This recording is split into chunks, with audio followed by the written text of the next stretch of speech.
सोचिए जरा, एक ऐसा शौक, एक ऐसा जुनून जो आपको रात की खाली, सुनसान सड़कों पर खींच कर ले जाता है। यही जुनून था आदित्य का, एक ऐसा शौक जो उसे दुनिया के भाग-दौड़ से दूर ले जाकर सुकून देता था। लेकिन क्या होता है जब वही जुनून, वही शौक आपको एक ऐसे अंधेरे मोड़ पर ले आए जहां से वापसी का कोई रास्ता ही ना हो? आज की कहानी आदित्य के इसी भयानक बदलाव की है। एक ऐसी जीत की कहानी जिसमें उसने अपना सब कुछ खो दिया। हमारी कहानी का जो अंत है ना, असल में उसकी शुरुआत यहीं से होती है। इस तस्वीर को देखिए। एक आदमी जो जिंदा तो है, लेकिन उसकी रूह जैसे कहीं खो चुकी है। उसकी खुली आंखें एक ऐसे खालीपन को घूर रही हैं जिसे शायद हम और आप कभी समझ भी नहीं सकते। तो सवाल ये उठता है, जो हम सबको परेशान करता है, कि आखिर इस आदमी के साथ ऐसा क्या हुआ? ये इस हालत में पहुंचा कैसे? चलिए आज साथ मिलकर इस रहस्य की एक एक परत को खोलते हैं। तो कहानी के हीरो हैं आदित्य, एक आईटी कंपनी में मैनेजर, अपनी पत्नी निधि के साथ एक खुशहाल, नॉर्मल सी जिंदगी जीने वाले इंसान। आदित्य का ना बस एक ही शौक था, एक ही पैशन था। हर वीकेंड रात के अंधेरे में अपनी बाइक पर अकेले लंबी राइड पर निकल जाना, यही उसका सुकून था, यही उसकी आज़ादी थी। तो उस रात भी आदित्य अपने रूटीन पर निकले। सड़कें खाली थी, हवा में हल्की सी ठंडक थी और माहौल में एक ऐसी शांति जो बहुत जल्द ही टूटने वाली थी। कुछ किलोमीटर चलने के बाद एक बिल्कुल सुनसान जगह पर उन्होंने बाइक रोकी, अपने बैग से मिठाई का एक डिब्बा निकाला और एक टुकड़ा खा लिया। उन्हें क्या पता था कि यही एक छोटा सा मासूम सा काम उस रात की भयानक घटनाओं की पहली कड़ी बनने वाला था। मिठाई खाकर जैसे ही आदित्य ने बाइक आगे बढ़ाई, पहली अजीब चीज हुई। उन्हें एक बहुत तेज एहसास हुआ, जैसे कोई उनका पीछा कर रहा हो। रियर व्यू मिरर में देखा तो दूर दूर तक कोई नहीं था। फिर बाइक पर अचानक एक वजन महसूस हुआ, मतलब इतना भारी जैसे कोई पीछे बैठ गया हो। उन्होंने फौरन ब्रेक लगाकर पीछे देखा, सीट खाली थी। दिल तेजी से धड़कने लगा था। इसके बाद उन्हें सड़क के किनारे एक साया सा नजर आया, पर जैसे ही बाइक पास पहुंची वो हवा में जैसे घुल सा गया और आखिर में उन पर एक अजीब सी थकान हावी होने लगी, एक ऐसी नींद जो नॉर्मल नहीं थी। उनका शरीर जवाब दे रहा था और आदित्य समझ गए कि घर लौटना अब मुमकिन नहीं, उन्हें रात किसी होटल में ही गुजारनी पड़ेगी। अगली सुबह आदित्य घर तो लौट आए, लेकिन जैसा कि उनकी पत्नी निधि ने महसूस किया, वो अकेले नहीं लौटे थे। उस सुनसान सड़क का खौफ, वो अनजाना साया अब उनके साथ उनके घर की दहलीज पार कर चुका था। कुछ दिन तो सब नॉर्मल सा लगा। फिर एक सुबह आदित्य जॉगिंग के लिए पास के पार्क में गए। हल्की धूप, साफ हवा, सब कुछ एकदम परफेक्ट। लेकिन अचानक उनकी दुनिया ही पलट गई। वो हरा भरा पार्क एक पल में उसी अंधेरी, सुनसान सड़क में बदल गया। उन्हें लगा कोई उनके पीछे दौड़ रहा है। वो भागे, बेतहाशा भागे, लेकिन किससे?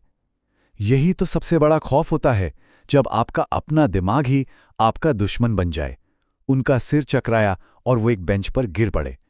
धीरे धीरे पार्क वापस तो आ गया, पर वो डर अब उनकी रूह का हिस्सा बन चुका था। इस खौफनाक तजुर्बे के बाद आदित्य ने वही किया जो हम में से कोई भी करता। वो अपने फैमिली डॉक्टर के पास गए। सारे टेस्ट हुए, ब्लड प्रेशर, शुगर, सब कुछ नॉर्मल था। तो डॉक्टर का नतीजा क्या निकला? ये दिमागी तनाव है, वर्क प्रेशर की वजह से ऐसा हो रहा है, आराम करो, सब ठीक हो जाएगा। ये एक लॉजिकल, साइंटिफिक सलाह थी, लेकिन कभी-कभी हकीकत विज्ञान की समझ से बहुत बहुत परे होती है। खैर, आदित्य ने भी यही मान लिया और घर लौट आए, इस बात से बिल्कुल अनजान कि असल समस्या की तो अभी बस शुरुआत हुई है। और यहीं से आदित्य का असली पतन शुरू हुआ। जरा सोचिए, जिस इंसान को रात की सड़कों से प्यार था, वो अब अंधेरे से कांपने लगा था। जिस बाइक को वो अपनी जान से ज्यादा चाहता था, अब वो उसके गैराज में धूल खा रही थी। वो बहुत चिड़चिड़ा हो गया था और अक्सर रात में बालकनी में घंटों तक बस अंधेरे को घूरता रहता था, जैसे किसी का इंतजार कर रहा हो। फिर एक दिन उसने अचानक निधि से ये अजीब सी मांग कर दी, हमें एक काली बिल्ली पालनी चाहिए, वो बुरी नजर दूर रखती है। निधि के लिए ये एक शौक था। ये वो आदित्य नहीं था जिसे वो जानती थी, वो लॉजिकल इंसान जो इन सब बातों पर यकीन ही नहीं करता था।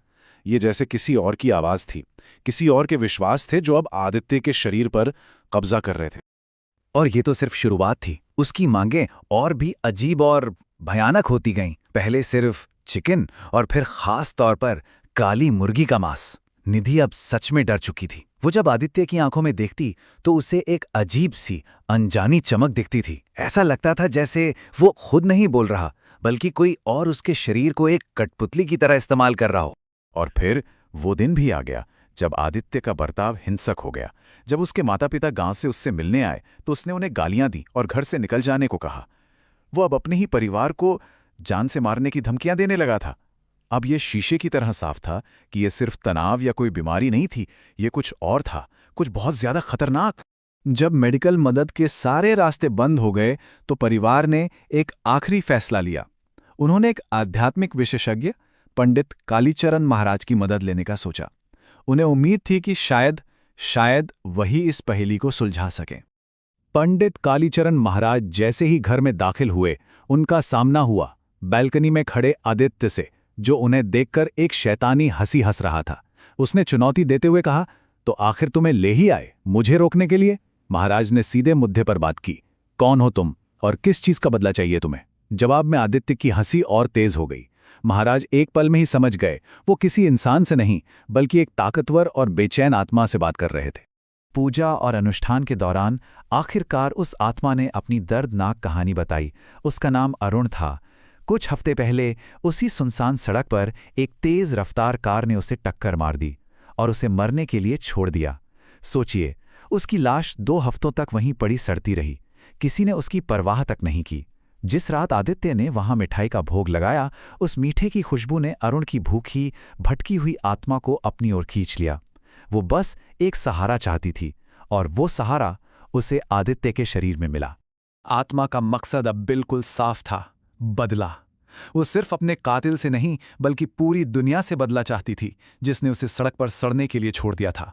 उसका गुस्सा इतना ज्यादा था कि वो आदित्य के शरीर को एक हथियार की तरह इस्तेमाल करके अपना हिसाब बराबर करना चाहती थी।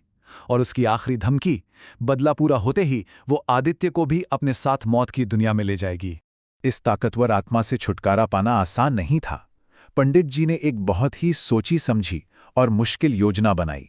सबसे पहले आदित्य को बहला फुसलाकर वापस उसी जगह ले जाया गया जहां अरुण की मौत हुई थी, ताकि आत्मा को उसके इलाके में लाया जा सके। फिर वहां एक पवित्र हवन किया गया ताकि आत्मा की पकड़ कमजोर हो। इसके बाद कच्चे मांस से एक पुतला बनाया गया जो अरुण के हत्यारे का प्रतीक था। फिर आत्मा के गुस्से को भड़काकर उसे उस पुतले पर हमला करने के लिए उकसाया गया। और आखिर में जैसे ही आत्मा ने अपना पूरा गुस्सा पुतले पर निकाला, पंडित जी ने पवित्र भस्म और मशाल का इस्तेमाल कर उसे आदित्य के शरीर को छोड़कर मुक्त होने पर मजबूर कर दिया। अनुष्ठान अपने चरम पर था। आत्मा चीख रही थी। ऐसा लगा जैसे परिवार को उनकी प्रार्थनाओं का जवाब मिल गया है। आत्मा को आखिरकार निकाल दिया गया। लेकिन ये वो जीत नहीं थी जिसकी उस परिवार ने उम्मीद की थी। और वो पल आ ही गया। पंडित जी ने आखिरी बार पवित्र भस्म फेंकी और आत्मा एक जोरदार चीख के साथ आदित्य के शरीर से बाहर निकल गई। परिवार ने राहत की सांस ली, लेकिन सिर्फ एक पल के लिए। जैसे ही आत्मा ने शरीर छोड़ा, आदित्य का जिस्म बेजान होकर पीछे की ओर गिरा और बदकिस्मती से उसका सिर सीधे एक नुकीले पत्थर से जा टकराया। एक दुश्मन को तो हरा दिया गया था, पर एक नए और ज्यादा क्रूर दुश्मन, दिमागी चोट की नींव उसी पल रख दी गई थी। और ये स्लाइड उस भयानक सच को दिखाती है। एक ही इंसान की 2 तस्वीरें। बाईं तरफ वो आदित्य जो एक आईटी मैनेजर था, एक प्यार करने वाला पति था, एक दिलेर राइडर था। और दाईं तरफ वो आदित्य जो अब है, एक खाली जिस्म, दिमागी तौर पर खोया हुआ, जो अब आग से भी डरता है और बस बैल्कनी में बैठकर शून्य में घूरता रहता है। इलाज तो हुआ, पर उस पत्थर की एक चोट ने आदित्य की असल पहचान, उसकी रूह को हमेशा के लिए छीन लिया। तो आखिर में परिवार ने एक खोखली जीत हासिल की। उन्होंने आदित्य के शरीर को तो उस आत्मा से बचा लिया, लेकिन उसकी असल पहचान, उसका दिमाग, उसकी यादें, उसका व्यक्तित्व, सब कुछ उस पत्थर की एक चोट ने हमेशा के लिए मिटा दिया। वो उसे वापस तो ले आए, पर वो अब वो आदित्य नहीं था जिसे उन्होंने खोया था। ये कहानी हमें एक बहुत गहरे और परेशान कर देने वाले सवाल के साथ छोड़ जाती है। वो बुरी आत्मा तो चली गई, उसे मुक्ति मिल गई, पर आदित्य कहाँ है? क्या वो अब भी उस खाली शरीर के अंदर कहीं फंसा हुआ है, या फिर वो भी उस आत्मा के साथ ही कहीं चला गया?